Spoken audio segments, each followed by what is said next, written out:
Hi Aarti, how are you? Hello, sir. Good evening, Aarti. How are you? Fine, sir. How are Fine, thank you. You are in Surat or in Mumbai? you? We are on Surat, sir. Surat. From the Surat. Okay.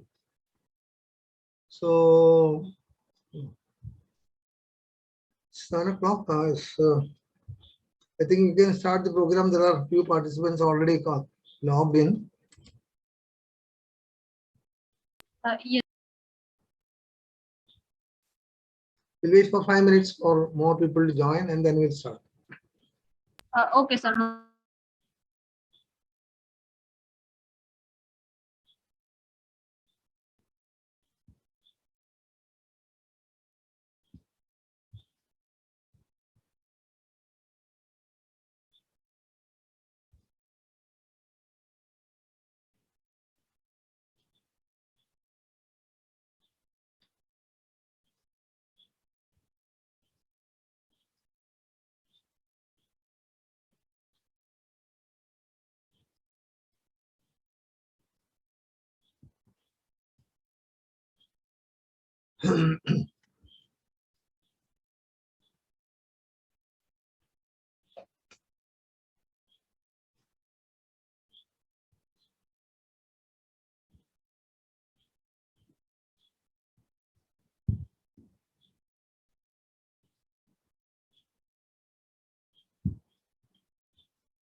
Okay, I think we have waited for about 5 minutes. So I think we'll start the case discussion. Today we thought we'll have a case discussion. For that, we need a volunteer to discuss the case. Any volunteers to discuss the case?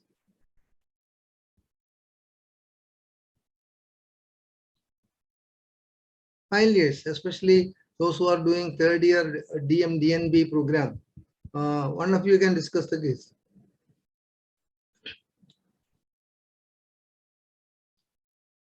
Shruti, are you a third year student? Shruti.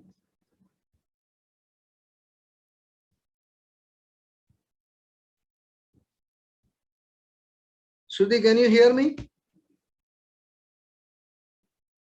Am I audible to you? Yes, sir. You are audible. Okay. Shruti, do you like to discuss the case?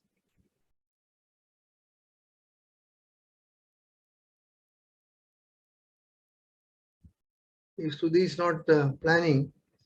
Nikhil, would you like to discuss the case? Nikhil. Yes, sir. Would you like to discuss the case? Are you Okay, sir. Are you a third year student? Yes, sir. Okay.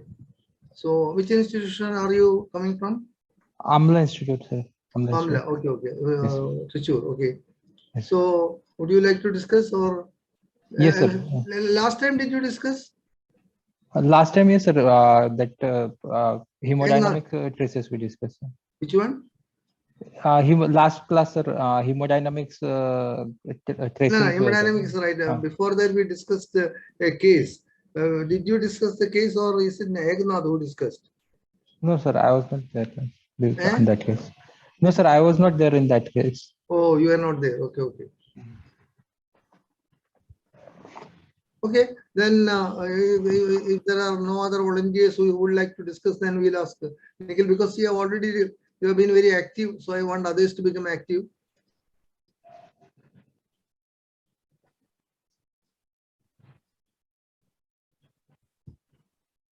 Bansal, would you like to discuss? Bansal, are you a third year student?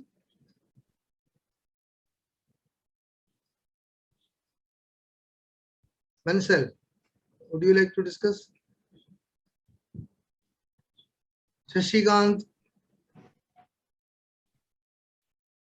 Bensi is there. Bensi, are you a final year student? Bensi?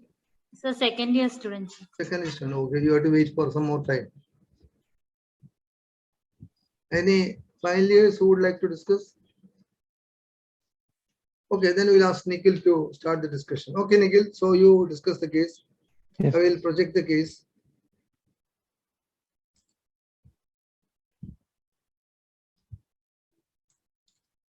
Is my screen visible to all of you? Yes, sir. Okay, right. Nikhil, you can start. Sir, 30-year-old female presented with the complaints of exertional palpitation since 6 years. One episode of transient giddiness while she was working in the field Okay. 2 weeks Now, ago. wait. Now your diagnosis, possibilities. 30-year-old female complaining of exertional palpitation and one episode of transient giddiness while she was working in the field. Differential possibilities. I'm not saying that you should come to a final diagnosis, but what are the thought processes in it? When you see a 30-year-old female, conditions 1, 2, 3, 4. Sir, primary pulmonary hypertension. Pulmonary pulmonary hypertension. Yes, sir. Then aortic stenosis, but the 30 years old, maybe bicuspid aortic wall aortic stenosis. Not in females, bicuspid aortic wall, aortic stenosis at the age of 30. Yes. I think you should go low in the list. What are the possibilities that you can think in a 30-year-old female? Arrhythmias means arrhythmias can cause palpitations. Actually, sir, there is a history of I'm not asking you a differential diagnosis of palpitation. I'm asking you, 30-year-old female is coming to you. What are the conditions which you? What is the most important condition which you should cross your mind in a 30-year-old female? Sir, stenosis, mitral stenosis. Rheumatic heart disease. Yes, sir. In our country, you must always think of rheumatic heart disease in a young female coming with exertional palpitation. Rheumatic heart disease. Then you said it could be primary pulmonary artery hypertension. Okay, we'll accept that. Yes. What else? Then HCM, sir. HCM. Okay, HCM can be there. They may present at this age. Yes. In congenital, no. Sir, only with these symptoms or in 30-year-old female, sir? 30-year-old female with these symptoms. Symptoms can be with these symptoms. Then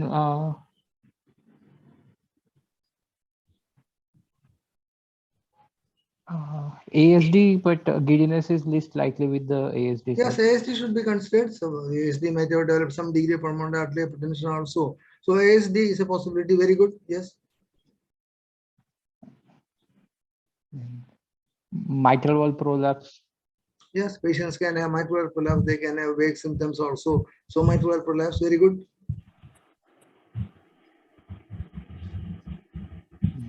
Any other condition? Aortoarteritis. Aortoarteritis, yes, very good. Aortoarteritis, 30-year-old female. You should think of aortoarteritis also. Yes. What else?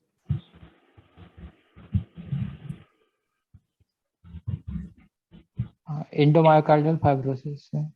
Yes, endomyocardial fibrosis, very good, excellent. And endomyocardial fibrosis can present at this age, especially in states like Kerala and all. Sometimes they may present with some degree of exertional palpitation, which may be due to atrial fibrillation. and they sometimes can have giddiness also sometimes. So that's a very good, very good differential diagnosis. What else? DCM cardiomyopathy. Yes, I think cardiomyopathy also should be in your mind, especially Yes, sir. sometimes dilated cardiomyopathy patients may present at this age. So these are the few conditions that you should think of. If you think of these conditions, in that order of preference, what will be your order, Nikhil? First will be the rheumatic. I think you should always consider rheumatic heart disease. Very good. Yes. Then, sir, HCM can be considered. Yes, HCM can be considered, especially because of the history of transient giddiness. Giddiness, yes, sir. Yes, yes. Then ASD. Now, I think we should ASD consider with primary PH. pulmonary artery hypertension because Primary.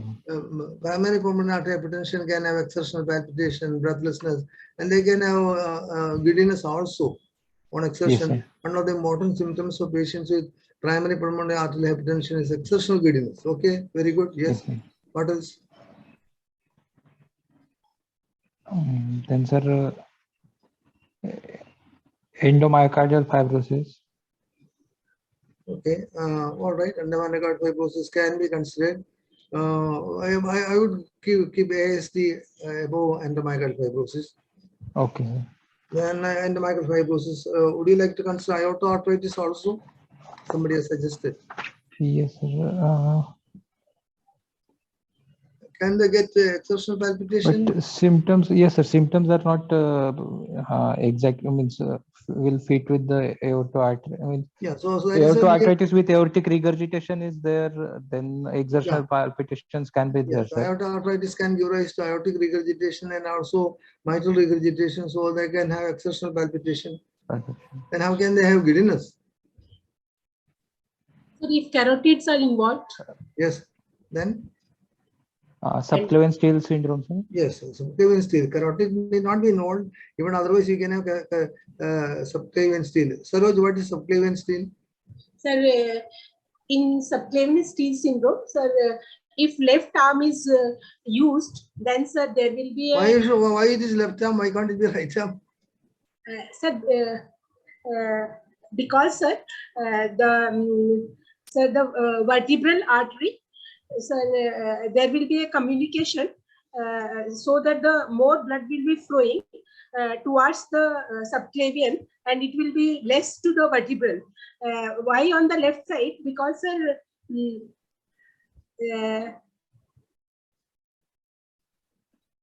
Why should it be on the left side? It can be on either side. okay, sir. Okay, sir. It can be either on the right or and where should be the obstruction for the patient to have a subclavian steal? Sir, it has to be before the branch to after the vertebral, but before subclavian. Eh? After the vertebral, before subclavian. What do you mean by that? No, sir. No. Tell me what are the branches of subclavian artery? Yes, one is sir hyrocervical. Okay. And sir, one is internal memory. Okay. And one more is there, sir. That is. Two more are there. Yes, sir. Most important, you are not mentioning. Vertebral. Yes. Vertebral is Yes, a branch of subclavian. Yes, sir. Actually, Yes, that is the first branch of subclavian. Right. Vertebral is the first branch, followed by internal mammary artery, and then the thoracocervical trunk. These are the branches from the first part of subclavian. What is the branch from the second part of subclavian?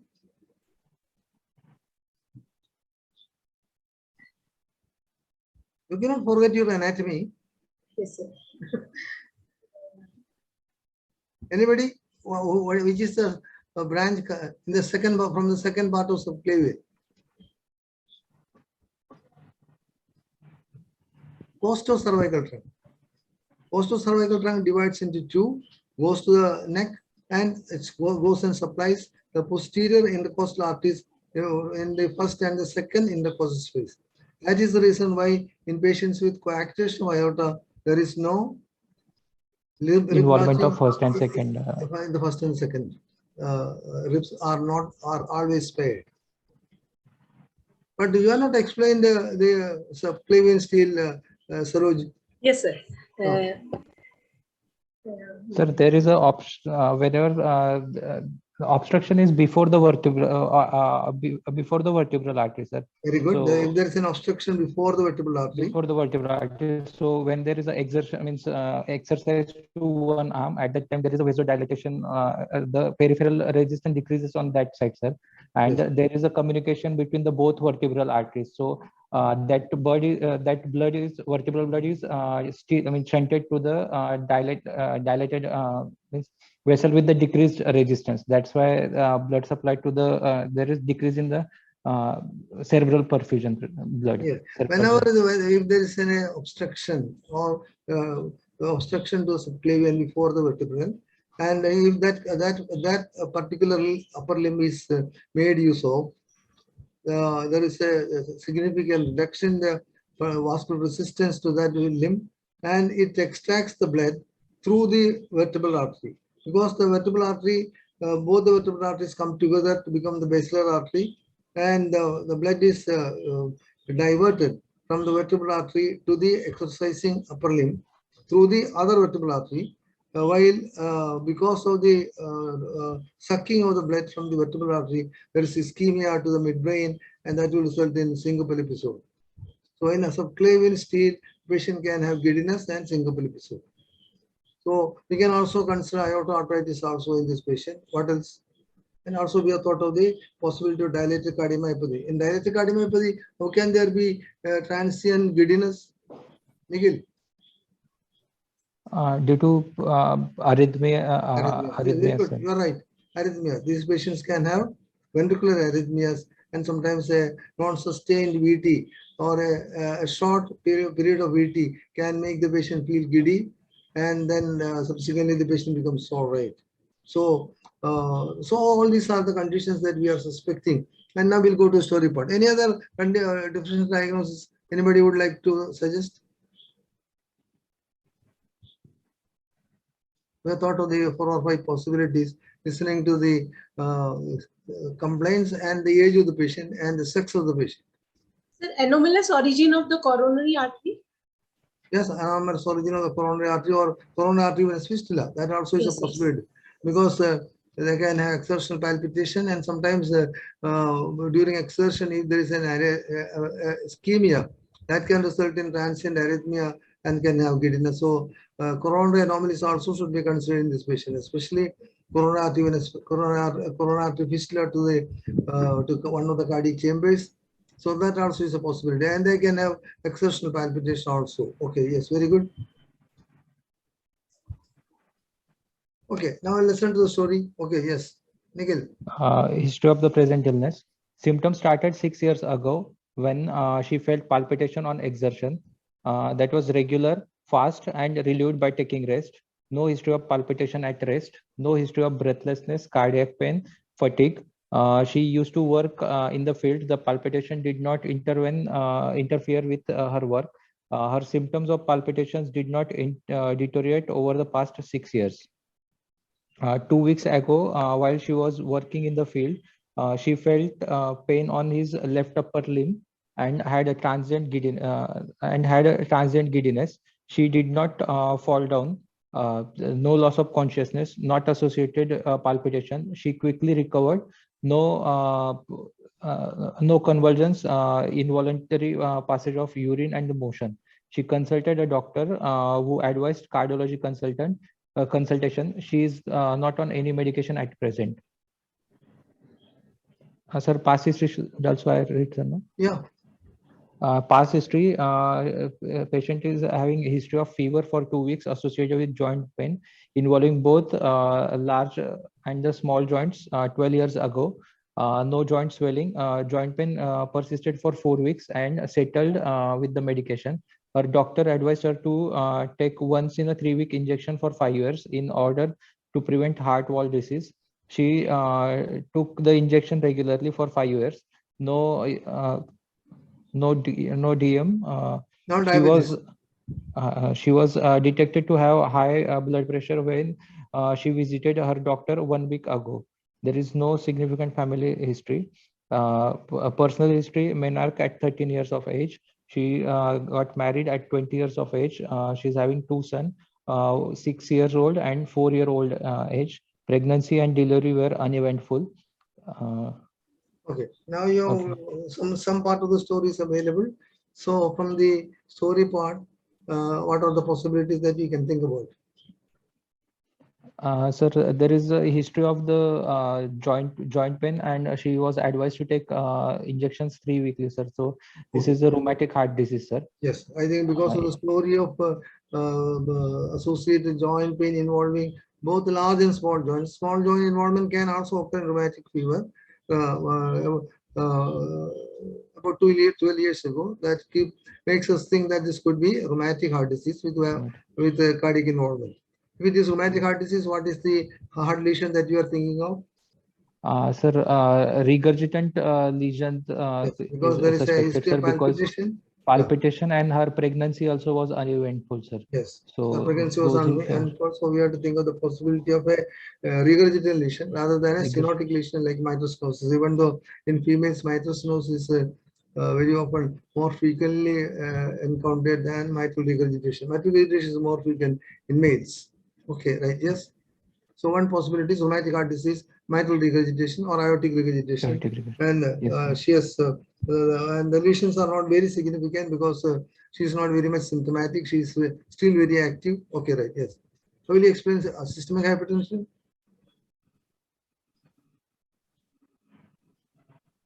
She is detected of systemic hypertension by her treating doctor. Sir, in case of aortic regurgitation, systolic BP can be higher side, sir. Why? In aortic regurgitation, what blood pressure is affected? Diastolic blood pressure is affected. Diastolic blood pressure and pulse pressure. Pulse pressure, yes, sir. It is actually even thought that if the patient with aortic regurgitation is having a systolic blood pressure of more than 140, you should consider systemic hypertension.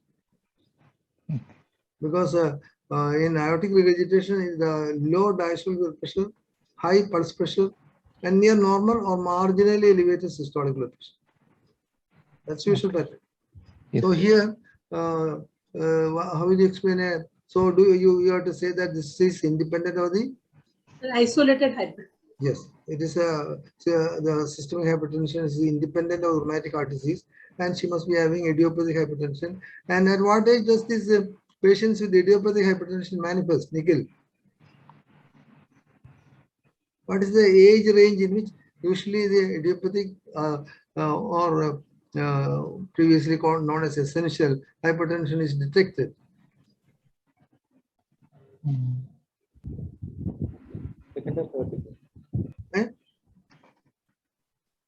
Anybody, what is the age in which patients with in patients systemic hypertension idiopathic is detected?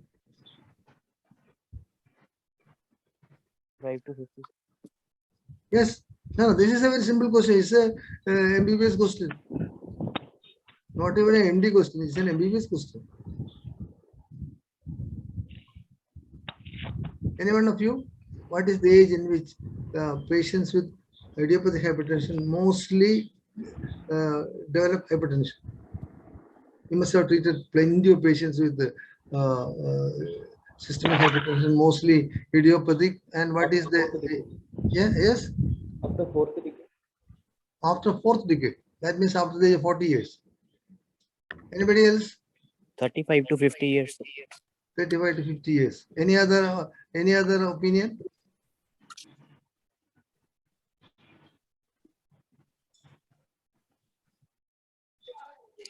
Oh, 45, above 45 years. No. It's much younger. 30 to 55 is the range in which usually idiopathic hypertension is usually maximum detection. It can happen younger also, so it can happen from 5 years on both sides, 25 to 60 years. So mostly it is 30 to 55 years. And what are the situations in which when a patient is coming to you with systemic hypertension, you will suspect that this could be a secondary hypertension, Nikhil? What are the points by which you will suspect that this could be secondary hypertension? Any organ dysfunction is yes, organ involvement, very good. 2. Engage of them. What are the points in which you will suspect that patient may be having a second hypertension? One, various organ involvement. Yes. Two, Engage like- of precipitation. Yes. Persistent hypokalemia, if we have, then sir, we will think about the primary hyperaldosteronism. yes. If there is any evidence to suspect a primary lesion which has resulted in second hypertension, like hypokalemia, or it may be a bruit, or it may be absence of pulsations in some part of the body. All this make us suspect that this, or paroxysmal hypertension, all this make us suspect that there may be a primary cause which has resulted in second hypertension. Okay, 2, 3. Obesity. Marked obesity. Hmm? Obesity. Marked obesity. Obesity may not tell you whether it's primary or secondary. A lot of people with hypertension are obese, primary. Like secondary, other associated lesions, if we can find, like in case of coaptation of aorta or Yeah, bicuspid. that's what I mentioned. That's what I mentioned. That it come under a full category. Like you said, hypokalemia. There can be absence of pulsation or presence of bruit. All these. Family history. Yes. Family history. Family history will tell you that is more likely to be Right. primary. Idiopathy. Idiopathy. What are the other conditions where refractory hypertension. Eh? Young patient with refractory hypertension. Beg your pardon? Young patient with refractory hypertension. Very good. Resistant hypertension or refractory hypertension, where even in spite of using 3 drugs, patient continues to be in hypertension. Okay, resistant hypertension. 3, 4. Diastolic hypertension. Usually, any pressure which is more than 110 diastolic and 170 systolic, you should suspect that it could be second hypertension. Very good. What else? New onset accelerated hypertension. You want to say, for that matter, we already said pressure above 110 diastolic and 170 systolic should be taken as an indicator that it could be a second hypertension. Hypertension with organ involvement, like patients with renal failure, patients presenting with acute left ventricular failure, or patients with organ involvement also is an indication that most likely the patient may be having a second hypertension. And hypertension first detected before the age of 25 and above the age of 60. For the first time, if you are detecting hypertension before the age of 25 or above the age of 60, more preferably maybe below the age of 30 and above the age of Hypertension in pregnancy. 55. No, hypertension in pregnancy can occur in idiopathic also, because many patients who are hypertensive during pregnancy, after about few years, they may present with idiopathic hypertension. Hypertension with pregnancy may be two, 3 reasons. One, those people with a tendency to develop hypertension may develop hypertension, or patients who develop eclampsia, a complication of pregnancy can develop hypertension. But very often that is transient, and once the eclampsia is over, their pressure may come down and they become normal. So the second hypertension must be suspected. Nikhil, 1 to 6 conditions. 1. Sir, when there is any organ involvement, sir. 1. And then hypocalcemia or bruit or arterial. When there is an indicator that there is a primary cause which has resulted in the systemic hypertension, resistant hypertension. Lower limb pulsations are not, or some pulsations are not felt, presence of bruit, paroxysmal hypertension, all these indicate, or when you palpate the abdomen, patient develops hypertension or mass in the abdomen, all are indications that the patient may be having a primary cause. Okay, 3.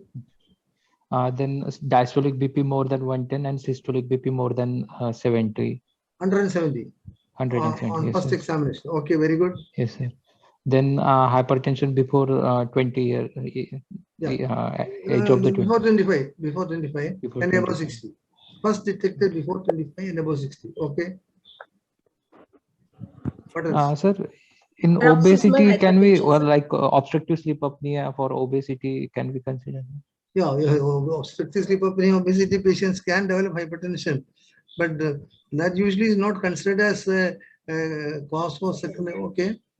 You are right. That may be a indicator that patient who has got who is obese and who has got sleep apnea can develop hypertension, which is due to a secondary cause. Okay, right. Yeah. Drugs, sir. Drugs. What drug? It's a paroxysmal hypertension. Paroxysmal hypertension. That's an indication that maybe a secondary hypertension. What else? Sir, in the book, one poliomyelitis is also mentioned. I don't know, sir, what is the cause? Poliomyelitis can give rise to Yeah. hypertension because if it mainly involves the Sympathetic ganglion. bulbar poliomyelitis. Usually it is the bulbar because of the involvement of the vasomotor center. There can be a significant fluctuation in blood pressure. Okay, sir. For that matter, even in quadriplegia, hypertension has been described. Yes. And you should not forget the resistant hypertension and target organ involvement. So there are many conditions when you see a patient which will make you suspect that we have to rule out a secondary hypertension. Okay. In this patient who is 30 years, I think we can think of a possibility of a primary hypertension because she is in that age group. Okay, yes. What else? So you thought the first possibility as rheumatic heart disease, and maybe she's having idiopathic or idiopathic systemic hypertension. Okay. What else? Any other condition? Would you think that this could be a pulmonary, primary pulmonary arterial hypertension?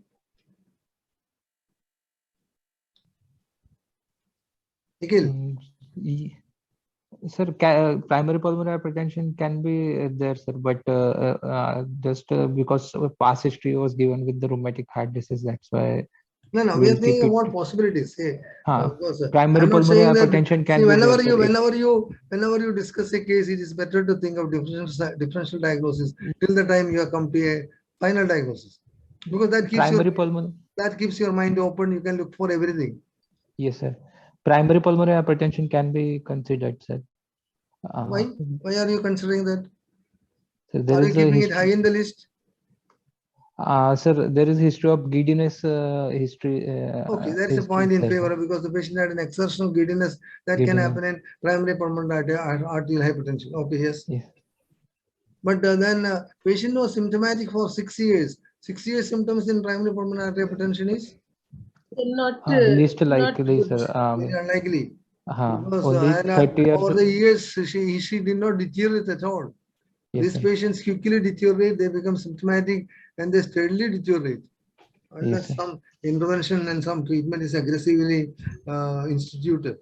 So 6 years ago, she had symptoms and she continued to have the same symptoms. She could do manual work in the fields and all. It's a point I would consider against the diagnosis of primary pulmonary arterial hypertension. Okay. Yes, can this be AST? We have thought of AST.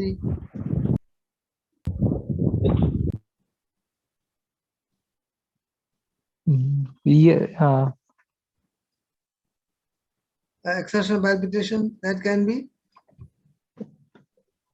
explained by the volume overload. Yes, there's a volume overload. So exertional palpitation can easily be explained by AST. But you have a difficulty in explaining? Giddiness is means for that we need to bring the pulmonary arterial hypertension in the picture, sir. But can patients, what is the usual natural history of ASD? Do they develop pulmonary arterial hypertension or they develop something else? PAS. The Eisenmenger's sir, so they develop atrial fibrillation in 5th decade. Yeah, they can develop atrial fibrillation. No, I am asking a question in AST. What is the usual natural history? Is it development of pulmonary arterial hypertension more frequent or they going for heart failure?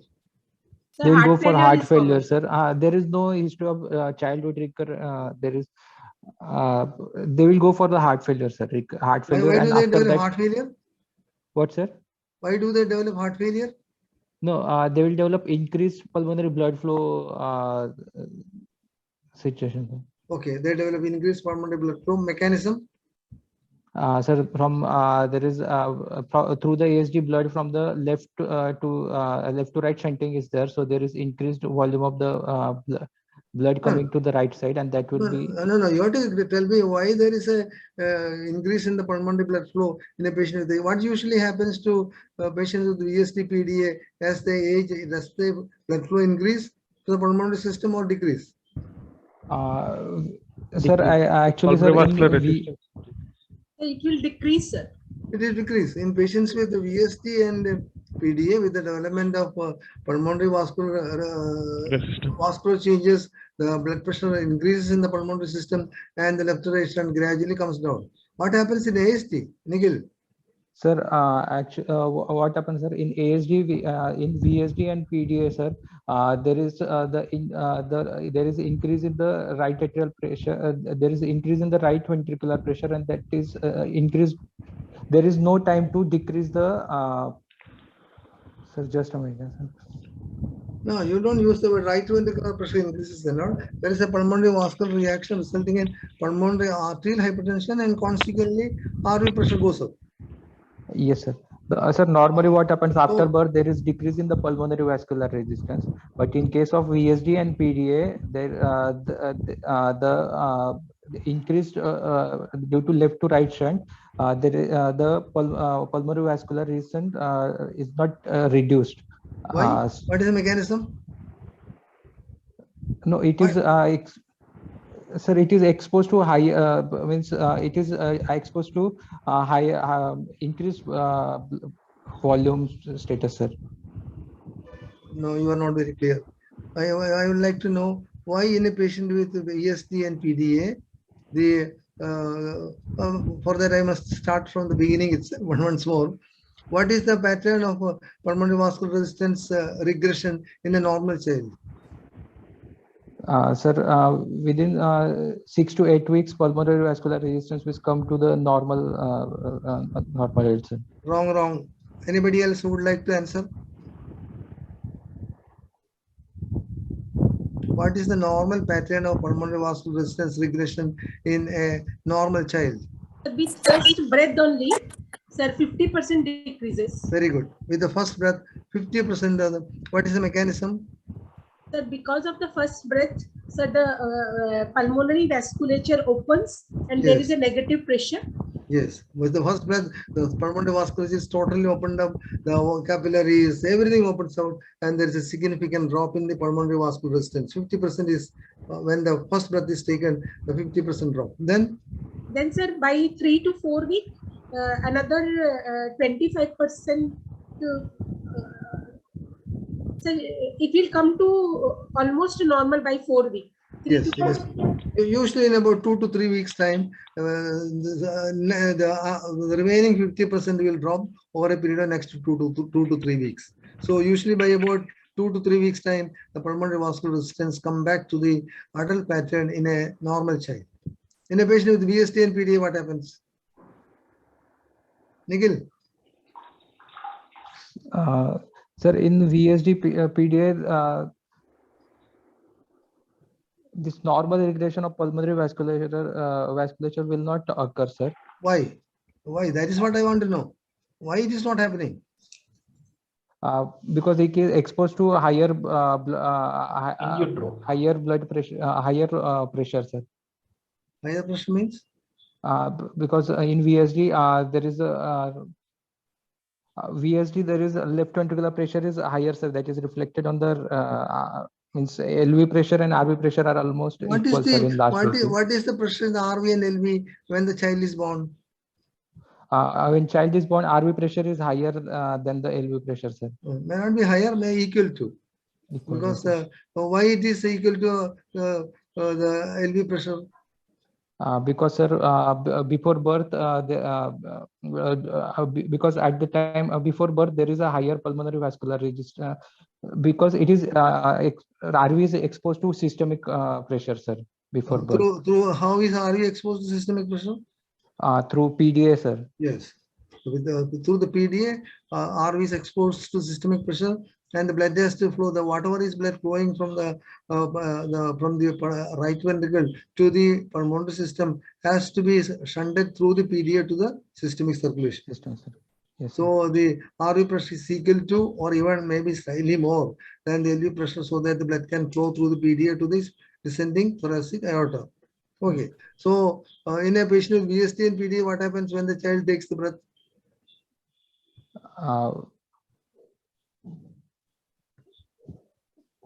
There is a decrease in the 50%. Any one of you explain what happens whenever there is a VST or PDA, what happens to the pulmonary vascular resistance, and what is the natural history? Sir, in case of post-tricuspid shunt, because sir, there is a direct communication between the right ventricle and the pulmonary vasculature. More correct is for you to say that there is a communication between the systemic and the pulmonary circulations. In VSD during systole and in PDA both systole and diastole. Okay.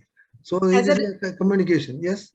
As a result, there will be torrential flow of blood from the left side of the heart to the pulmonary vasculature. Yes, as the child takes the breath and the pulmonary vascular resistance drops, the pulmonary artery pressure drops, there will be an establishment of left to right shunt. Yes, sir. Okay. So if the left right shunt is established, what happens? Sir, as a result of which, sir, there will be almost the pulmonary vasculature will be flooded. But it is not flooded because usually otherwise the child will die. If it is no, sir, too much of blood is there. As a result, there will be vasoconstriction, reflex. Yes, what is that mechanism? What is that process? Yes, sir. Yes, sir. One name is there, starts with B. Yeah, I forgot the name, sir. Anybody? What is that process by which the pulmonary vascular resistance cannot drop? It is there is a vascular recoil. Pulmonary vascular recoil is known as Baylis effect. Yes, sir. Yes. Baylis effect. Because of the Baylis effect, there is a pulmonary vascular recoil, and the pulmonary vascular resistance does not drop. It drops only gradually. Then what happens in a VST PDA? Nagil. Then what happens to the pulmonary vascular resistance?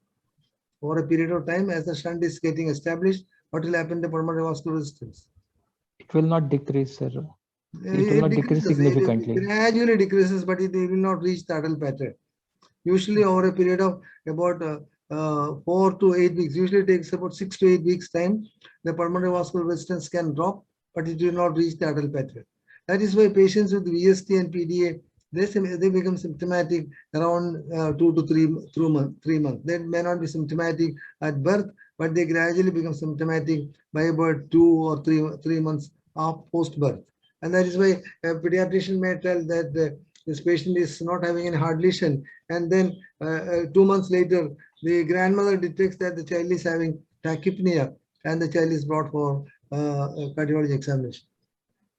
Okay, so pulmonary vascular resistance does not drop to the normal pattern in a patient with VST and PDA, and over a period of time, the pulmonary vascular resistance gradually increases and the shunt becomes less.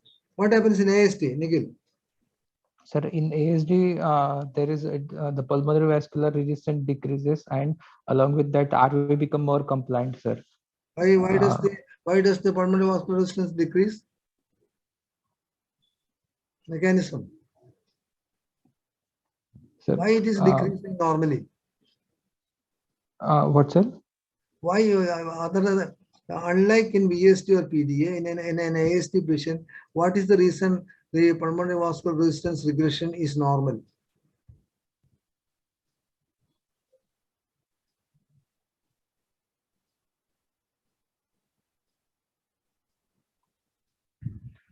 Any one of you? To take the burden of this left to right shunt, there is a right atria as well as the right ventricle. So that will act as a protective mechanism. What will act as a protective mechanism? Sir, like reservoir type, so that too much of blood will not go to the pulmonary vasculature. There is a reservoir function of RA and RV. So, reservoir function, how can it interfere with the establishment of how can it help in normal regression of the pulmonary vasculature? Sir, because here, sir, left atria is also not in that much of pressure. Sir, whereas in case of VSD and PDA, sir, both sir LV as well as sir aorta pressure is too high. So, sir, pulmonary it is not the question of pressure. It's a question of increased volume of blood. The ASD is a pre-tricuspid shunt. Because of that, it does not flow to the left side of the heart. It will not reach the left ventricle. And the right side of the heart is isolated from the systemic circulation. And in a patient with ASD, what is the mechanism of left to right shunt? Is it related to? It depends on the relative compliance. Compliance of which the is more RV. compliant. Yes, it is related to compliance with RV. So it takes about 3 months for the compliance with RV to come down. And so the normal breathing, normal regression of the pulmonary vasculature all take place normally in a patient with ASD because of the left to right shunt is dependent upon the regression of the RV. Increased compliance should regress to a normal or increased the compliance should become normal. Then only there can be a good left to right shunt in a patient with ASD. Okay, so ASD, there can be normal regression of the pulmonary vasculature. The shunt is established because of the regression of the RV. And in a patient with ASD, there is no direct communication between the right ventricle and the systemic circulation. Okay, right. As the age advances, what happens to ASD? Nikhil? Sir, as the age advances, there is increased blood flow to the increased pulmonary blood flow, sir. Why then ASD increased pulmonary blood flow? You said VSD, PDA, the pulmonary blood flow comes down. What is the mechanism? VSD, PDA, after development, the pulmonary blood flow decreases after development of pulmonary arterial hypertension, sir. Yes. But in ASD, the pulmonary arterial hypertension will develop late. So, or it may not develop at all. Yes, sir. So, that will not explain why the shunt should increase. What is the mechanism which increases the shunt in a patient with ASD? Anybody? Sir, with the age, LV EDP will increase. Yes, sir. Not LV EDP, LV compliance will come down. Hypertension can also increase the. Yes, hypertension, coronary disease, fibrosis, all this can result in increase in the reduction in the compliance of the LV, and the relative difference in the LV and RV compliance actually increases. Actually, the LV becomes less compliant, RV continues to be relatively compliant, and that will result in more and more left to right shunt in a patient with ASD. So unlike the VSD and PDA, most of the patients with ASD, they progressively increase, will have increased left to right shunt as the age advances.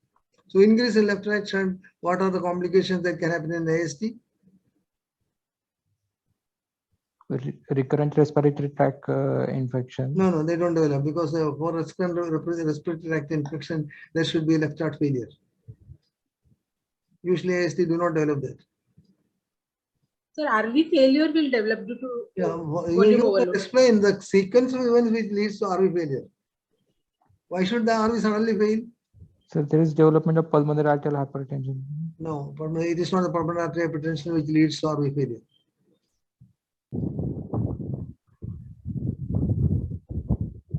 When there is an increase in the shunt, what will happen to the RV and the RA? Dilatation. When the RA and RV dilate, what will happen to tricuspid annulus? It will also dilate. Dilatation, tricuspid regurgitation. They develop significant tricuspid regurgitation. 2. When there is a RA dilatation, what will happen to the rhythm? AF can occur. AF. So 2 things which will actually increase in the flow across the atrial septal defect. The RV and RA can dilate. That can result in dilatation of the tricuspid annulus, tricuspid regurgitation. The RA significantly increases in size. That can result in arrhythmia, atrial fibrillation. All this will result in right heart failure. The patients can go in for RV dysfunction also, and they can develop right heart failure. So right heart failure can be the manifestation of atrial septal defect, which can happen in the 4th, 5th, or even 6th decade. A small percentage of patients can develop pulmonary arterial hypertension. It is thought that those patients of ASD who develop pulmonary arterial hypertension may have a genetic abnormality which is Down similar syndrome. to primary pulmonary arterial hypertension. And this is a theory put forward by who? Who put forward this theory? Paul Wood. Paul Wood is the person who thought that there is a small group of patients with ASD who go in for significant pulmonary arterial hypertension presenting with Eisenmenger may have a genetic abnormality, and they may be having actually a gene abnormality similar to primary pulmonary arterial hypertension. Okay, right. Yes, so patients with the ASD, they can present with palpitation and all those symptoms, but giddiness we may find it difficult to explain. But we'll still give ASD. ASD is a very important thing to give, in patients with who is coming with symptoms around about the age of 30 years. Okay. Any other condition? Do you think that you would like to consider aorta arthritis? Nikhil? Aortoarthritis, yes, sir. Aortoarthritis, exertional palpitation because of aortic regurgitation and Yes, they can develop subclavian aortic syndrome can regurgitation. explain the giddiness. Yes, they can develop aortic regurgitation can occur, and in which type of Takayasu or non-specific aorta arthritis, there will be aortic regurgitation. It is classified into 5 types. Which type?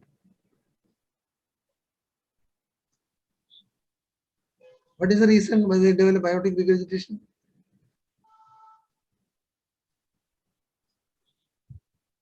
Annular dilatation, sir. Yes, they can develop annular dilatation, aortic ectasia, especially the proximal part of ascending aorta can sometimes develop ectasia, and that can result in aortic regurgitation. Sometimes they can have severe aortic regurgitation also. So aortic regurgitation can happen. Can they have mitral regurgitation? No, sir. Yeah, they can develop mitral regurgitation also thought to be due to coronary artery involvement, maybe due to papillomuscle dysfunction. They can have mitral regurgitation also, but aortic regurgitation is more frequent. Okay.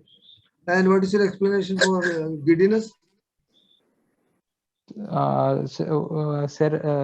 Subclavian syndrome, sir. She is giving history during exertion. She was doing something in the field at that time. She developed giddiness, sir. Okay. So if you are thinking of aortic arthritis, subclavian involvement and subclavian steel may be a possible explanation for a feeling of giddiness.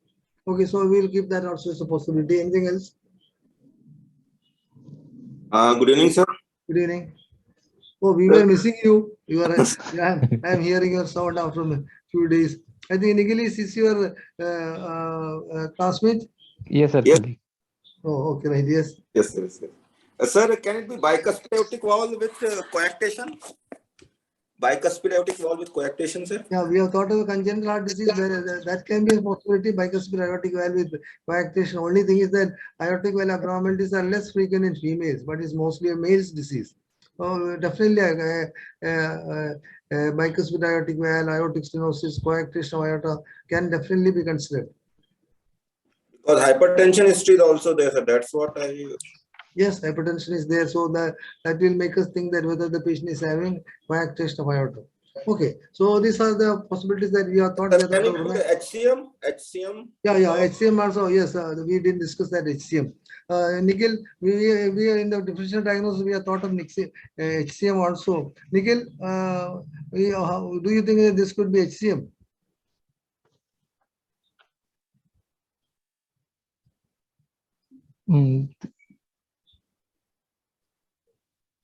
Sir, exertion means in HCM, arrhythmia, palpitations are due to most commonly due to arrhythmias, sir. Yeah, they can have arrhythmias. So this is exertional palpitation can be present, but they will the palpitations with HCM may not be exertional, sir.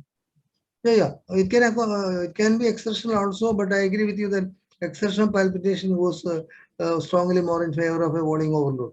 But exertional palpitation can be due to can these patients with HCM have volume overload? Yes, sir. Mitral regurgitation. Yes, they can have mitral regurgitation. What is the mechanism, Nikhil?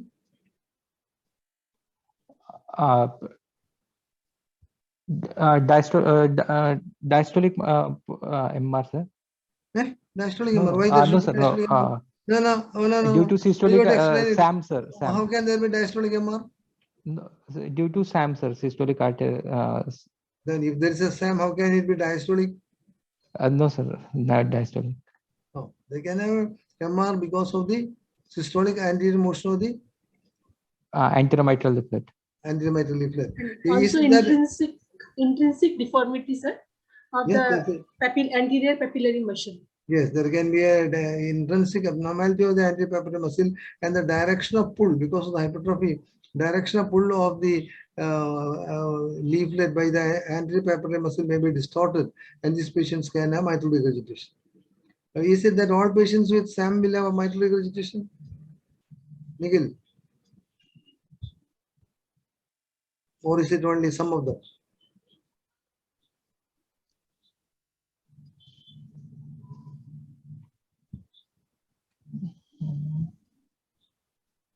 Sir, all will not have. Sir, there are 4 grades of SAM.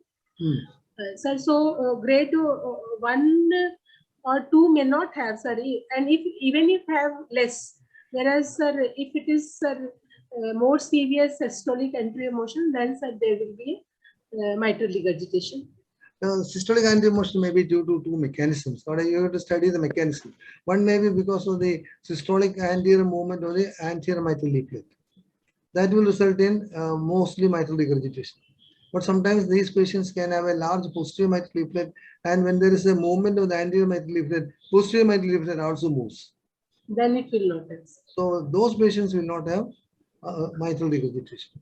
So the systolic anterior motion may be associated with mitral regurgitation in most of the cases, but some of the cases where there is a large posterior mitral leaflet and which moves along with the anterior mitral leaflet, there may not be any significant mitral regurgitation. Okay, so palpitation can be due to mitral regurgitation and giddiness may be due to arrhythmia. So I think we have to consider the possibility of hypertrophic cardiomyopathy also.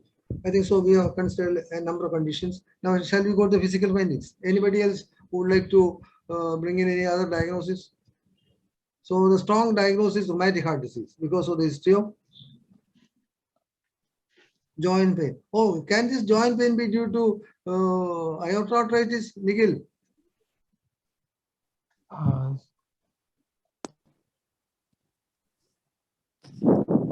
Sir, that joint pain persisted for 4 weeks, sir.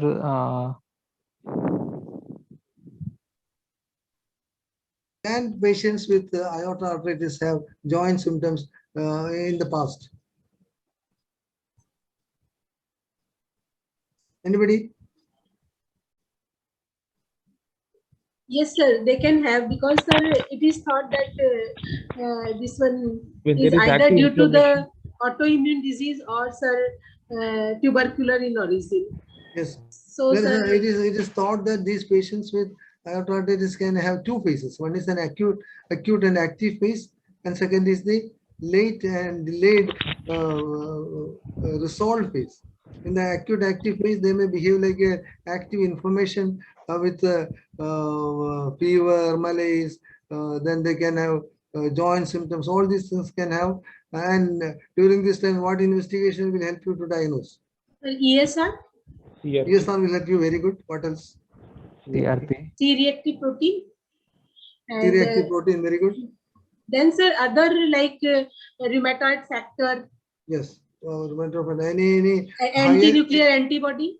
Yeah, that I don't know whether the anti-nuclear antibody is really useful.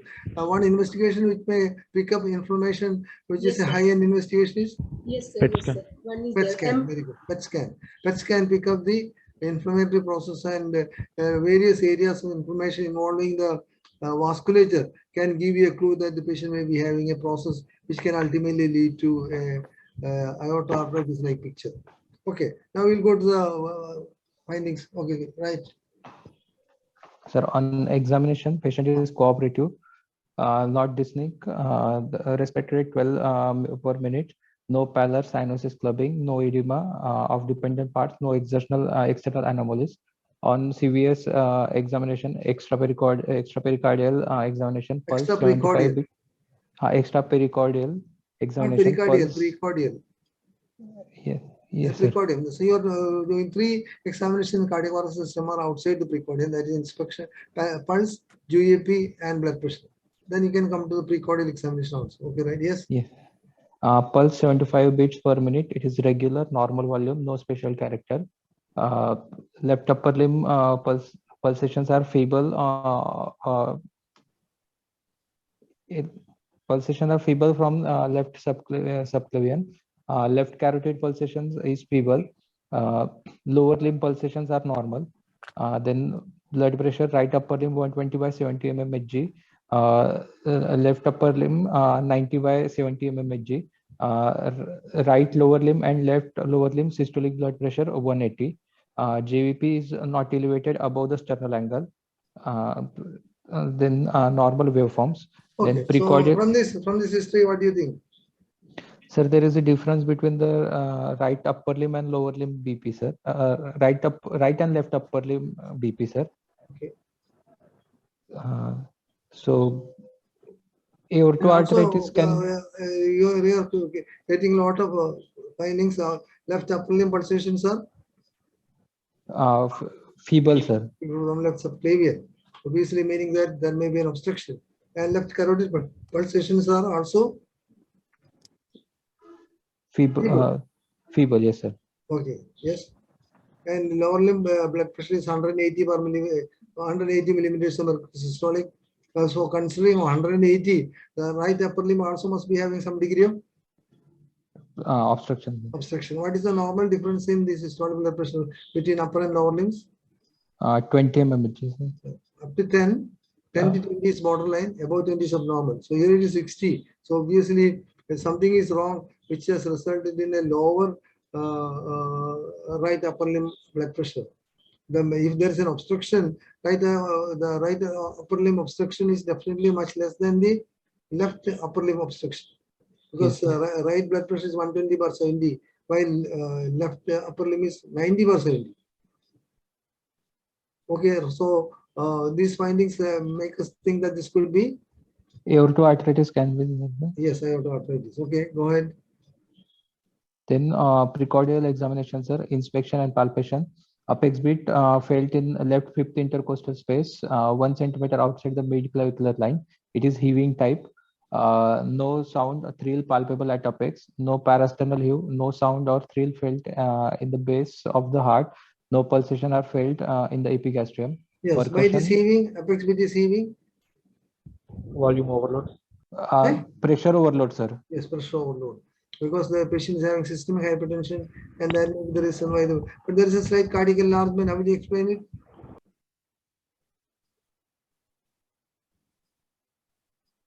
Apex beat is in the fifth intercostal space, 1 centimeter outside the midclavicular line. LVH, sir, left ventricular hypertrophy. So some regurgitant lesion is associated. Yes, yes. Before that, I must ask a question to Nikhil. Nikhil, how can the left ventricular hypertrophy give rise to cardiac enlargement? What is the normal thickness of the left ventricle? What's that? What is the normal thickness of the LV musculature? Maximum. Normal maximum. Up to 12 mm. 11 mm, sir. 11. 12 is actually abnormal. 11 is all right. 11. And in a patient with systemic hypertension, what is the usual LV hypertrophied LV measurement? Up to 13, sir. Up to 13. 30. More than 13, 1313. More than 13, yes. 11, we call it LVH, sir. Yes, if it is more than 12, doubtful, more than 12 is definitely abnormal. And usually it is around 15 to 16, something like that. And usually, if the left ventricular hypertrophy is more than 18 millimeters, you should suspect hypertrophic cardiomyopathy. Usually, in other causes, including systemic hypertension. Sir, it is 18 or 15, sir? Which one? HCM, sir. 18. In non-hypertensive patient, if it is more than 15. Oh, then, not a normal hypertensive patient. Hypertensive patient. In a hypertensive patient, if the LVH is more than 118, you should start suspecting whether there is something else. in addition to hypertension. Because hypertension very rarely gives rise to LVH more than 16, very rarely maybe 17, but not more than 16 usually. So the hypertrophied myocardium is from 11, just gone up to, may go up to 15 or 16, out of which half will be projecting outside and half will be projecting inside into the cavity of the left ventricle. So at the most, the what can be the real apical apex beat shift due to LV hypertrophy, Nikhil? Sorry, sir. Actually, what is the question, sir? What can be the shift of the apex beat secondary to LV hypertrophy? 8 it will be mm outward, sir. outside. No, it can be only 3 or 4 mm. At the most 3 or 4 mm, not more than that. If there is a enlargement beyond that, you have to suspect there is a dilatation of the LV cavity and there may be some volume overload, maybe aortic regurgitation, something else is happening. Because LV hypertrophy cannot shift the apex significantly. Because of the LV from the 11 millimeters, it can go up to 15 or 16. At the most, it is 3 or 4 millimeters, out of which some amount will be into the cavity of the LV and some amount will be outside. So maximum shift could be around 4 millimeters, not more than that. So when you are suspecting, when you are getting the apex beat in the midclavicular line 1 centimeter, 1 centimeter outside the midclavicular line, you should always start suspecting there must be some other explanation. You should look for it. For example, when you find the apex beat is in the 1 centimeter outside the midclavicular line, if you did not get a murmur, you should make the patient sit up, lean forward, and look for aortic regurgitation murmur, because then only you can explain it. Okay, right. Percussion any abnormality? No, sir. Okay, we'll go to the auscultation. Auscultation S1 is normal, sir. Associated failure can also explain, no, sir? So dilatation with heaving. Yes, yes, sir. So if the patient goes in for failure, they can develop. So in a patient with pressure overload, if there is a failure, they can go. They can develop LV dilatation. Actually, in a patient with LV dilatation, if there is heaving apex beat, you should start suspecting there could be an LV dysfunction unless there is something to explain it. Especially in a patient with mitral regurgitation, if there is a heaving apex beat, you should suspect that it is clinically you can suspect significant LV dysfunction. Yes, sir. In LV dilatation, it will be down also, na, sir, apex. Yes, sir. Here this is not a very gross dilatation. It's only from 1 centimeter. So maybe some part of the LV may be behind the rib also. So, so you can't be sure because it's not a gross dilatation, very mild enlargement. Okay, sir. Okay, right, yes. Okay. The auscultation S1 is normal, base stirred at the apex. S2 is loud over over aortic area. Normal split, A2 loud, P2 normal, no S3, S4 audible at apex. Murmur. Wait. What are the conditions you get S4? S4 in case of whenever there is decrease in compliance of the LV, we'll get the S4 like hypertension or aortic stenosis. Hypertrophic? Hypertrophic, yes. What's it? Hypertrophic cardio? Cardiomyopathy. Yes. Yes. So 3 conditions you have mentioned. 2 more.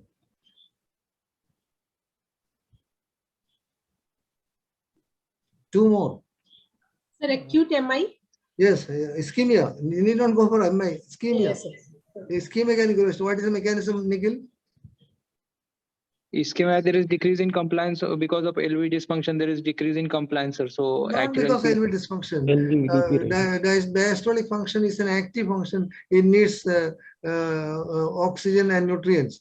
And if there is ischemia, this patient's diastolic function may be impaired, and that can result in a 4th also. Okay, right. Anything else? Athletes? Oh. Actually? Sir, athletes? Yeah? Athletes, sir? Can we get in athletes? Players? I could not follow you. Athletes, sir. Athlete. Athletes. Athletes. No. Athletes, no third heart sound, no fourth heart sound. They can have third heart sound, not fourth heart sound. Old age people. That Yes, will be people who are physiological, above sir. the, not old age, above the age of 40. When they are above the age of 40, they can develop some degree of LV fibrosis, and that can result in a fourth heart sound. It is not loud, but you can hear a fourth heart sound, and some people even consider it a physiological fourth heart sound. Okay, right? Yes. So these are the conditions in which you can get a fourth heart sound. Tell me 3 conditions where you will not hear fourth heart sound. 1, 2, 3. Mitral stenosis. Mitral stenosis, Atrial fibrillation. atrial fibrillation,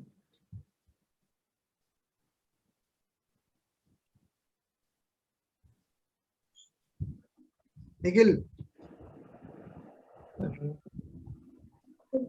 Mitral regurgitation.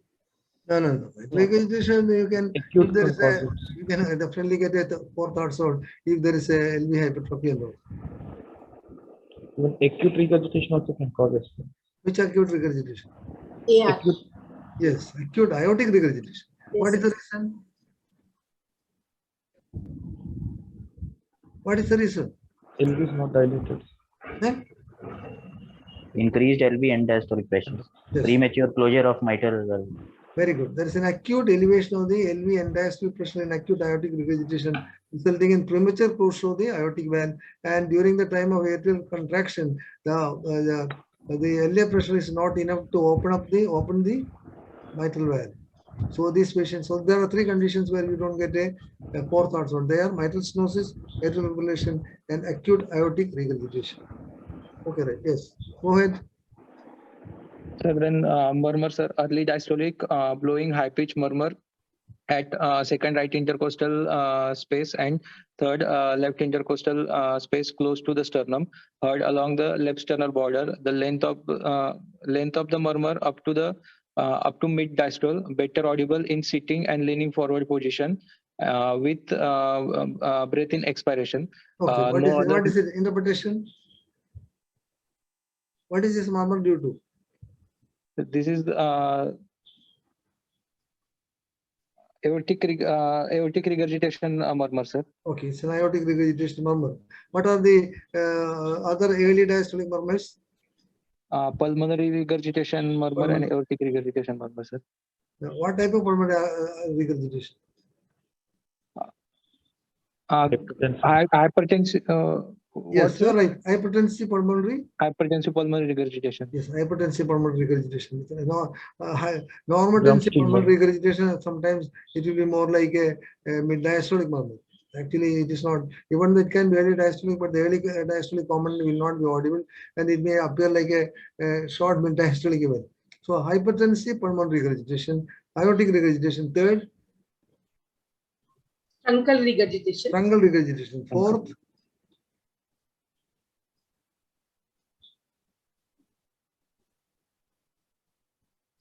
Anybody? Anybody? So fourth murmur is described, which is known as dog's murmur. Dog's murmur. Where it is thought to be due to proximal stenosis of the LAD. Even though it is described, I have not heard so far in my more than almost 50 years of cardiology experience. So it is very unusual to hear a dog's murmur. Early diastolic murmur, but it has been described. So if an examiner asks a question, you can say that it can be aortic regurgitation, hypertensive pulmonary regurgitation, truncal regurgitation, and an early diastolic murmur has also been described in proximal narrowing of the LAD, which is described as dog's murmur. Okay, right. Yes, no, so this is an aortic regurgitation. Cholecystral murmur can be early diastolic. Which one? Murmur heard in a short stretcher patient, sir. So there is one murmur can be heard in the short stature patients. Name I'm not remembering, sir. I do not know. You have to verify it. I do not know. I know only 4 murmurs which can be early diastolic. Okay, right. Go ahead. Then no other murmur. Auscultation over the arteries. Bruit heard over the left subclavian and right subclavian Bruit heard over left and right subclavian artery, left common carotid artery, and abdominal aorta. Other system examination, no abnormality detected. Fundus grade 2 hypertensive changes. Okay. So what do you think about the early condition diagnosis? This is again going in favor of aortoarteritis, sir. There are multiple arterial involvement is there. Bruit heard over the multiple arteries, sir. Yes, aortoarteritis, non-specific aortitis. aortoarteritis, yes. With aortic regurgitation is there, yes, sir. yes. Systemic. With hypertension heart disease. With secondary hypertension, sir. There is end organ damage is there, sir. So maybe a secondary. Yes, most of the times, what is the reason of hypertension in patients with aortoarteritis? Renal artery involvement, sir. Yes. Is there any evidence of renal artery involvement in this patient? Sir, abdominal bruit. Yes, sir. No, there is no bruit in the abdomen. It may be in the abdominal abdominal bruit aorta there, sir. or it may be in one of the renal arteries also. Yes. Okay. So then what else? We have to complete the diagnosis.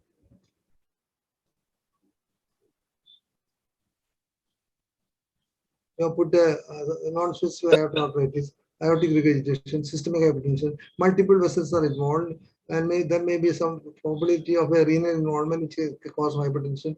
And you should complete saying that the patient is having subclavian Steele syndrome. Steele syndrome. So then only becomes a complete diagnosis. Okay. Yes. Would you like to give a differential diagnosis? Do you think that it can be rheumatic heart disease, early diastolic murmur, aortic regurgitation, rheumatic heart disease because there's a history of joint symptoms?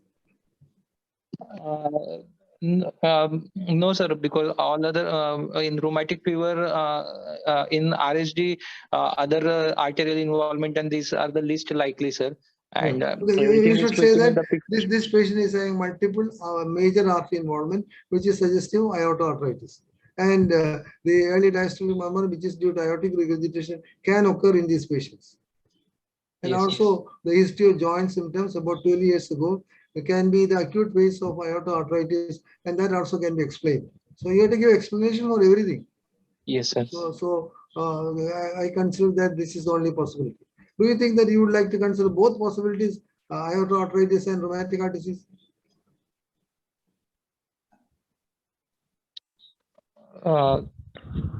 No, sir, because in rheumatic, actually, sir, in RSD, most common involvement will be the mitral, means there is no other wall involvement is there, sir. Isolated aortic regurgitation is least likely. The valve which is involved most frequently and almost always is the mitral valve, especially in females. And here the mitral valve, there is no evidence of a mitral valve involvement by your clinical examination. So the possibility of this being a rheumatic heart disease is very, very low in the list. And all the findings can be explained by the this aortoarteritis can be explained. Very good. So we'll go to the investigations. What would you like to see? ECG, sir. Sir, this is a 12 lead ECG, sir,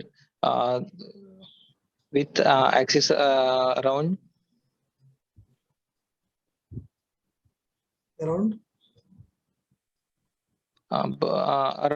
minus 20, 0 to minus 30, sir. Lead to is it negative or positive? Lead to is equiphasic, sir. Equiphasic. Either it is equiphasic or the negative wave is slightly more than the positive wave. So yes, definitely it is minus 30 or beyond, not between 0 and minus 30. It is minus 30 or beyond.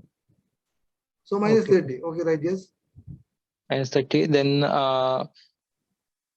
it is a sinus in sinus rhythm. There is a. What is the reason for this minus 30 axis? Sir, LVH is there, sir. Or do you think that LVH doesn't give rise to axis beyond minus 30? No. LVH usually there can be axis towards the left. It can go towards 0 or sometimes maybe minus 15, but not beyond minus 30. Okay. Can this be a left anterior hemiblock?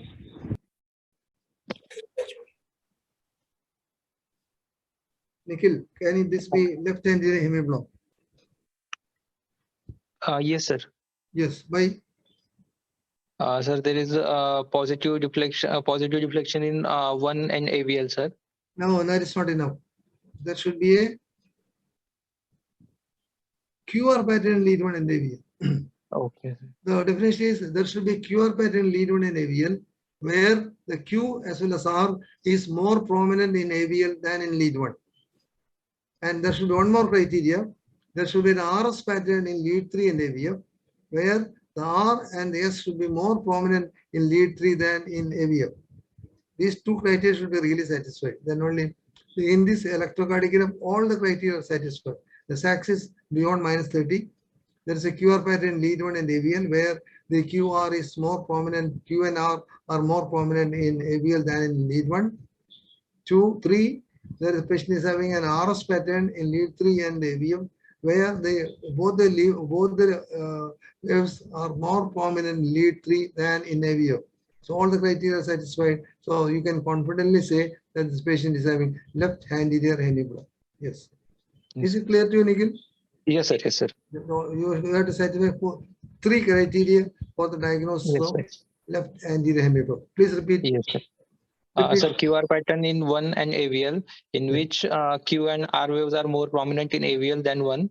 Then Okay. RS pattern in lead 3 and AVF, in which R and S wave are more prominent in lead 3 than AVF, sir. One more. And the axis is? Axis is more than -30, left axis duration. Yes, beyond -30. -30 or beyond. Okay, right. Yes. Yes, sir. Is there a left atrial enlargement?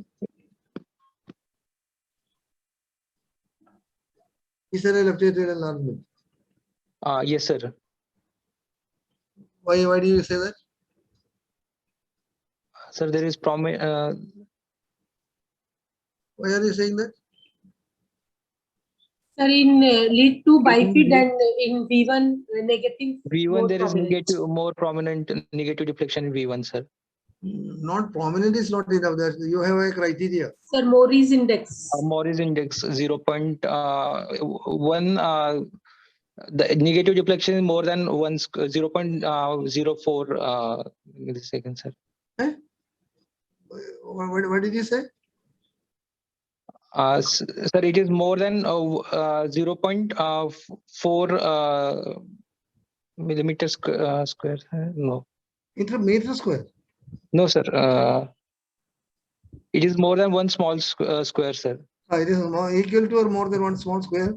What is the unit? Sir, millimeter second. This is known as it 40 is not millimeter sir. second. Yes, sir. 0.04, sir. No, that's not correct. 40 milliseconds. What is the unit? 40 milliseconds. No, it is more than point. What is the time gap in one small square? 0.04 seconds. 0.04. 0.04. And what is the time gap? What is the height?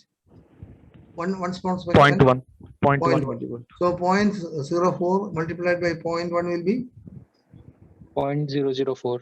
0.004. And the unit will be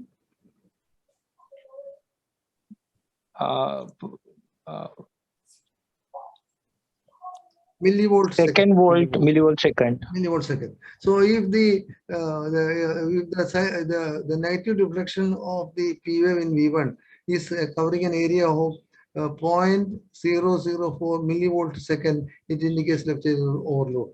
So to be exact, that is not the definition. If the area of the negative part of the P wave in V1 is more than 0.003 millivolt second, that is the definition. More than 0.003 millivolt second. For all practical purposes, if it is equal to one small square, it is left atrial overload. Okay, right. It is around one small square, so that we can consider that there is a left atrial overload. How can this patient have left atrial overload? Nikhil.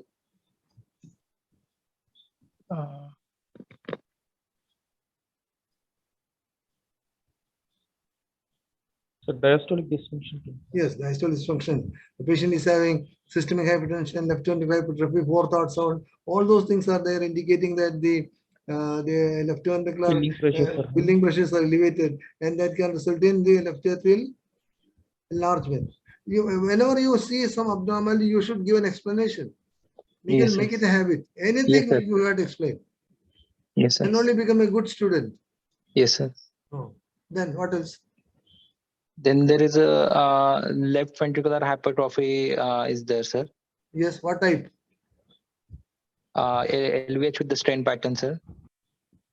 Is it fully LVH with, don't use the word strain pattern, LVH with pressure overload. Pressure overload, yes, sir. Is it a pressure overload pattern or a combination?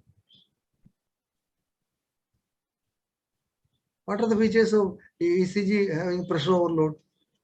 Sir, there will be in left lateral lead, sir. There will be ST depression, downsloping ST depression with T inversion will be there, sir. That is there. What will happen to the QRS complex? QRS complex widening will be there is some slightly. widening with the QRS complex, and they will not be very tall. They are there may be some prominent R wave, but they are not very tall. Usually, what is the feature of volume overload? Volume overload. There will be Q wave in the lateral leads along with upright T wave, sir. Q waves with tall R waves, narrow tall R waves with upright T waves. So here it's actually a combination. This patient is having there is a small Q wave, not very prominent, but the tall R waves, and also there are features of pressure overload. So probably this is maybe a combination even, that the ECG showing pattern suggestive of both pressure as well as volume overload. Volume overload. Okay, right. Yes. Anything else that we can interpret here? Does the ECG help us? Do you think that this is okay for us to diagnose the original diagnosis? Sir, our diagnosis, there was aortic regurgitation at aortic regurgitation was there, sir, which can give rise to volume overload that we are able to see in the ECG, sir. Yes, and also the patient is having systemic hypertension that systemic can explain. hypertension, pressure overload also we are able to So ECG is quite consistent. XHS, I didn't get the XHS. XHS is mildly cardiomegaly, otherwise normal. Okay, right. Now this is the, so what is your diagnosis now?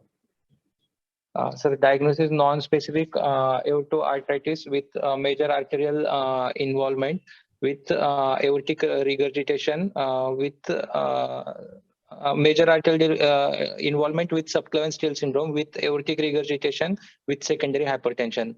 Okay. What is the type of aortoarteritis?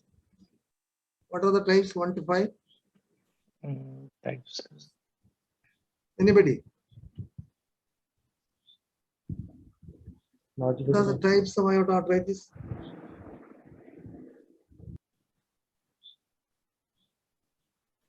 Saroj, would you like to try?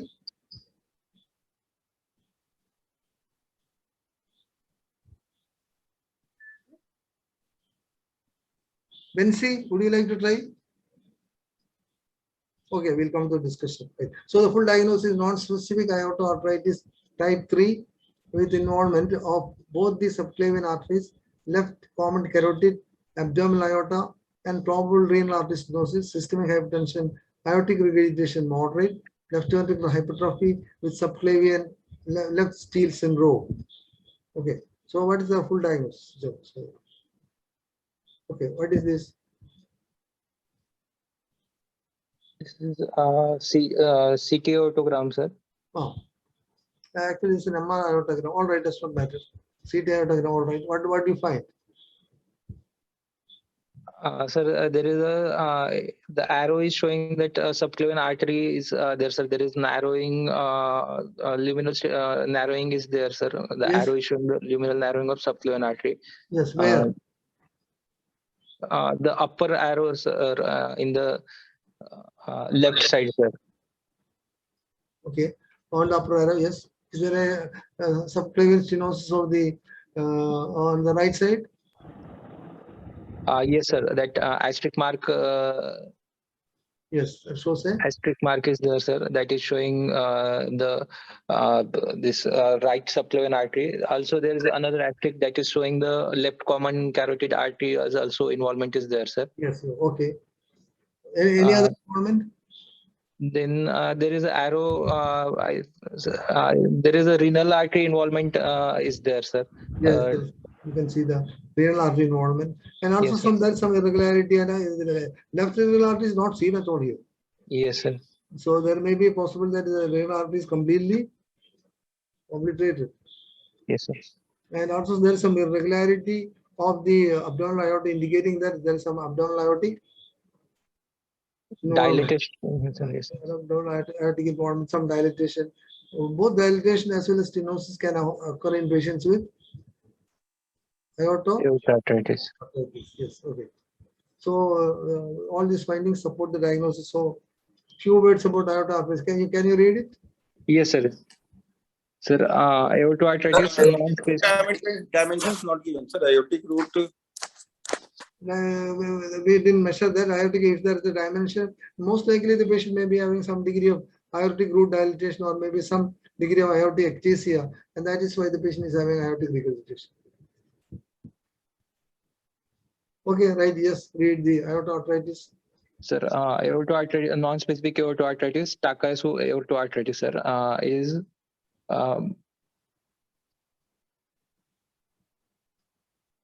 non-specific aortoarthritis affects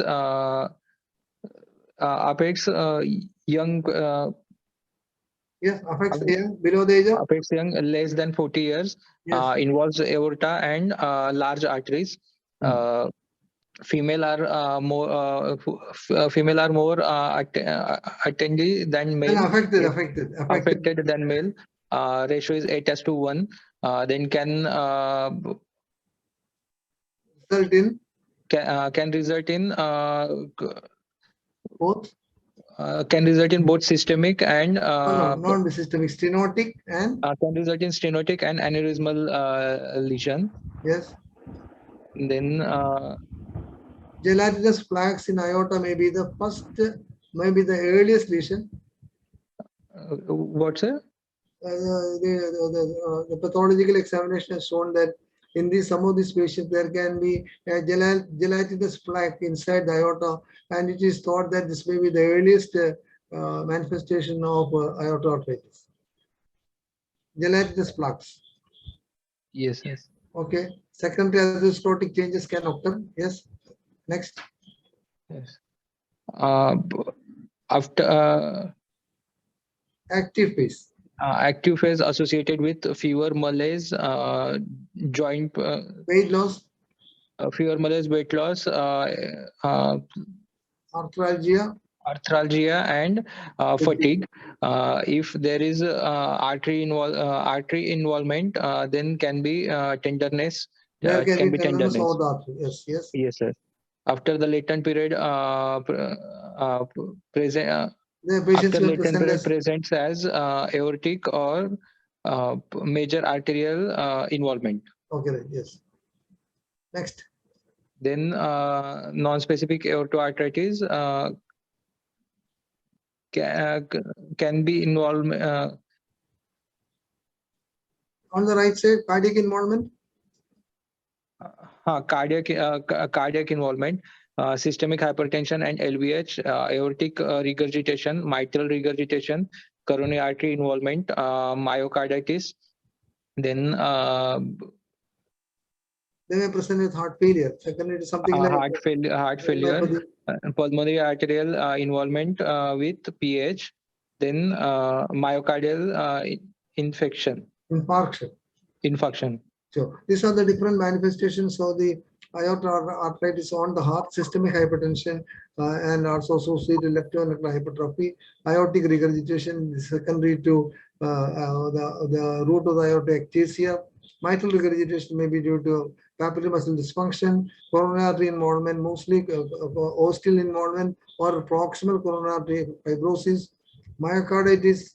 People have described myocarditis in patients with aortoarthritis, heart failure, secondary to myocarditis, and something like dilated cardiomyopathy, pulmonary artery involvement in a group of patients with they can have associated pulmonary artery hypertension, and these patients, because of the coronary artery involvement, can have associated myocardial infarction. Types: Type, sir, type 1 aortic arch and branches involvement. Type 2 is a thoracic abdominal aortic involvement. Type Yes. 3 is mixed. Type 4 associate pulmonary artery involvement. Type 5 associate coronary artery involvement. On the right side, you can see the diagram where there Yes, can be type 1, there is a ascending aorta and the branches are involved. Type 2, you can get the associated descending thoracic artery and abdominal aorta involvement. Type 3, a combination of both. And when there is coronary artery involvement, it is, pulmonary artery involvement, it is type 4. And associated coronary artery involvement is type 5. So our patient, what type is it? Our patient type 2, type 3, sir, type 3. Type Mixed, three. mixed. So type 3. Type 3. And whenever the aortic regurgitation is mostly associated with type 1 or type 3. Type 1, sir. Or type 1 or type 3, both. Oh, yes, Because sir. Ascending aorta ascending involvement. aorta involvement should be there. So in type 2, you don't get aortic regurgitation as a result of aortoarthritis. Okay. So types of involvement is type 1, type 2, type 3, and type 4, type 5. Diagnosis? Diagnostic criteria, Ishikawa criteria, American College of Rheumatology criteria. Okay. Ishikawa criteria, obligatory criteria, age less than or equal to 40. Then major criteria is left mid subclavian artery lesion, right mid subclavian artery lesion. Then minor criteria, high ESR, carotid artery tenderness, systemic hypertension, aortic regurgitation or aorto-annulo-aortic ectasia, pulmonary artery lesion, left mid common carotid lesion, distal brachiocephalic trunk lesion, descending thoracic aorta lesion, abdominal aortic lesion, aortic or arterial lesion. Yes, sir. Our patient, what all things are there in our patient? Our patient, both major criteria are there, sir. Okay. Then systemic hypertension is there. Obligatory criteria? What, sir? Obligatory criteria? Obligatory, yes, sir. Obligatory criteria is also there. Age is 30 years. Yes. So obligatory criteria is there. Both major criteria is there. In Yes. minor criteria, hypertension is there. Then aortic regurgitation is there. Yes. Then left common carotid arterial lesion is also there, sir. Okay. Then descending thoracic aorta lesion is also Yes. abdominal aortic lesion is there, sir. Plenty of evidence to diagnose. Aortoarthritis, non-specific. In Ishikawa's criteria, what is the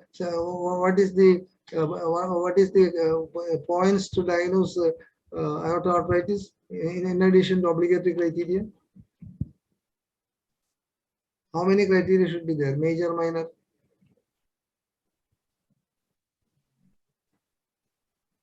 Okay. You can read.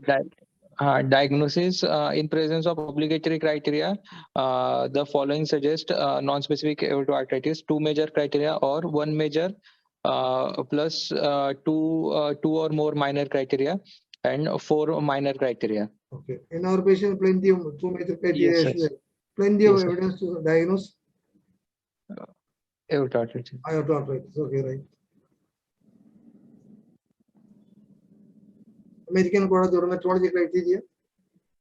In this, sir, age of disease onset less than 40 years, claudication of the extremities, decreased brachial artery pulse, then BP difference more than 10 mmHg, bruit over the subclavian artery or aorta, and angiogram abnormalities. Any 3 criteria must be diagnostic of aortoarthritis. In our patients? In our patient, age criteria satisfied, then Yes. decreased brachial artery pulsation is there, Yes. then BP difference is there, Yes. and aortogram abnormalities are there, sir. And And we bruit only? also there. Yes, Okay. sir. So plenty of criteria to diagnose.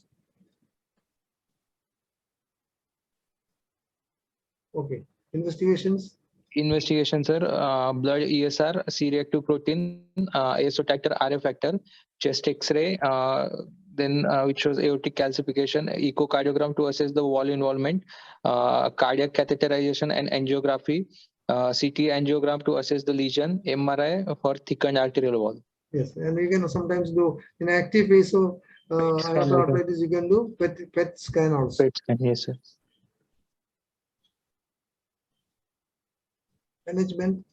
Management, sir, in active phase, steroids and cyclophosphamide 2 mg per kg or azathioprine 100 mg per day can be given, and along with aspirin can be given.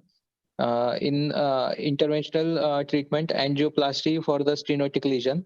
The problem with this is multiple areas of stenosis, long segment lesion, restenosis, and new lesion.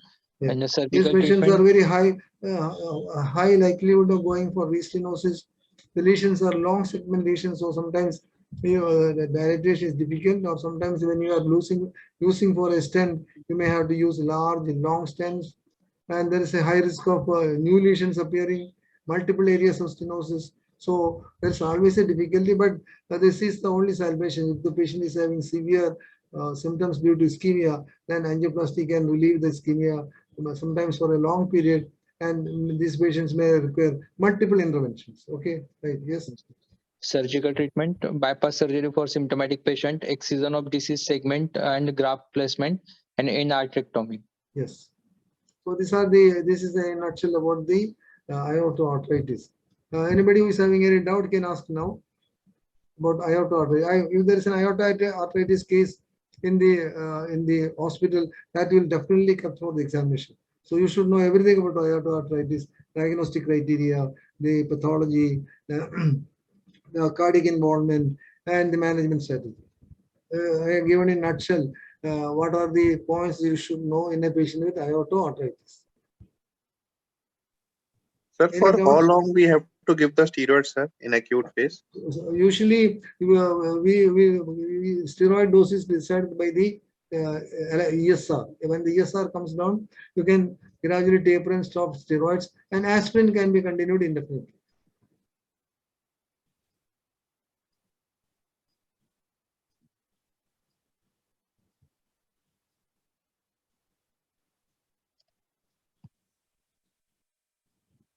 Any other doubts? Anybody who wants to clear any doubts? You should know very well, at least whatever I have said in the brief description of aortoarthritis, you should know. The diagnostic criteria, the cardiac involvement, then the treatment pattern, and the two phases, active phase and the late phase. All those things you should know.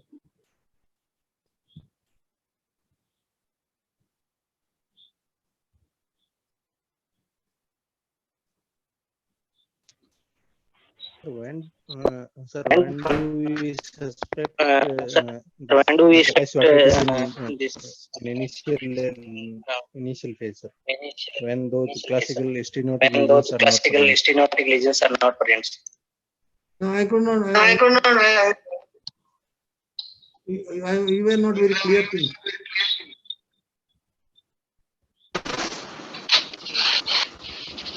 What did you say? Sir, when do we suspect Takaisu arthritis in early stage, like?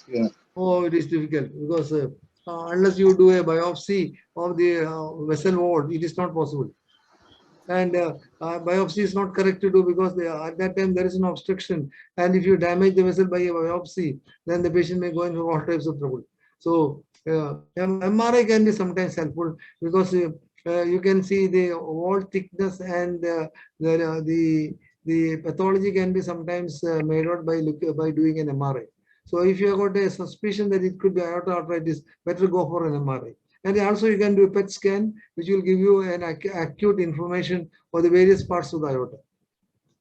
So these are the two investigations which may make you suspect that this patient has got a possibility of going in for a late phase of aortoarthritis. And these patients can be continued on aspirin for lifelong. And studies have shown that sometimes the later development of vascular lesions can be to some extent brought down.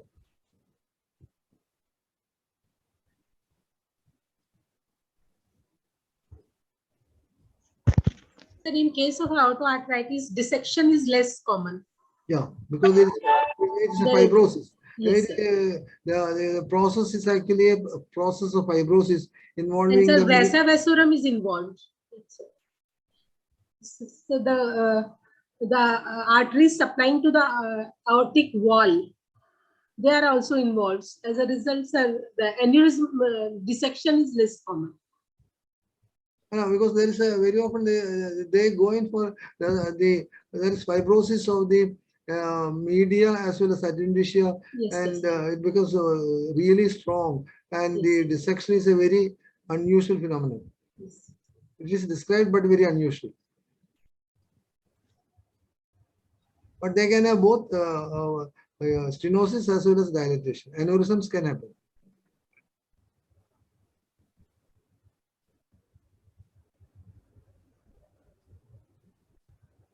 Okay, I think if there are no doubts, I think it's good that I hope I have made some of the points in aortic arthritis clear, and you should know at least these points.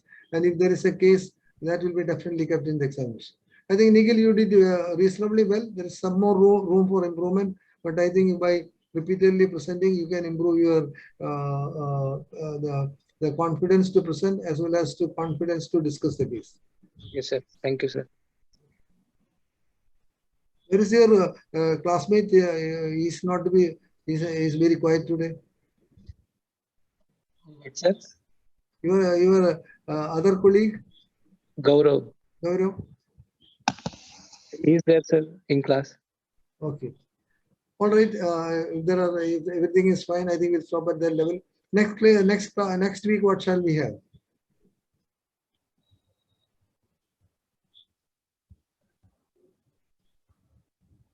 We'll have a spotter session. It will have multiple things: ECG, X-ray, hemodynamic data, X-ray.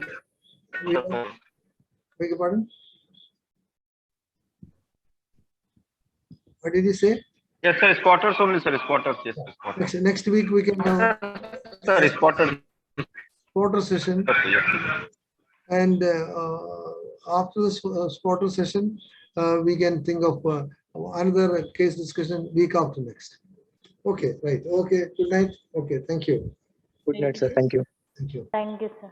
Thank you. Oh, there are some questions from the chat box. Let me see. In regurgital lesion, how will we explain giddiness? Nikhil?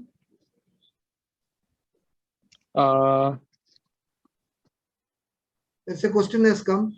So in regurgital lesion, how will we explain giddiness? In this patient, giddiness is not due to regurgitation lesion. What is mechanism? Because of the carotid artery involvement and also sir, subclavian steel. Yes, it is because of the subclavian steel syndrome and not because of the aortic regurgitation. It's not aortic regurgitation, and doctor, it is because of the subclavian steel. When the patient is exercising the left upper limb, which has got a significant lesion, there can be a sucking of the blood from the opposite side vertebral artery, and that can result in subclavian steel syndrome. In this patient, the giddiness is due to subclavian steel syndrome and not because of the aortic regurgitation. In regurgitation, isolated regurgitant lesion,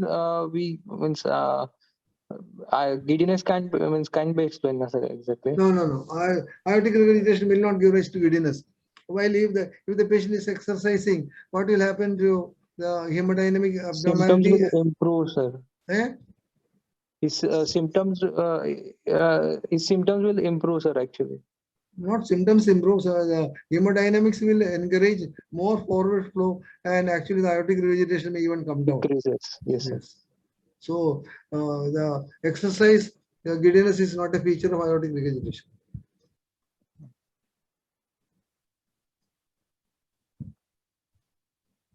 Okay, any other point anybody wants to clarify? No, sir. Okay, right, fine. Good night. Thank you, sir. Good night. Adi? Hello? I think it's over. Okay, right. Okay, thank you, sir. So Thank from you. here, I am ending this meeting.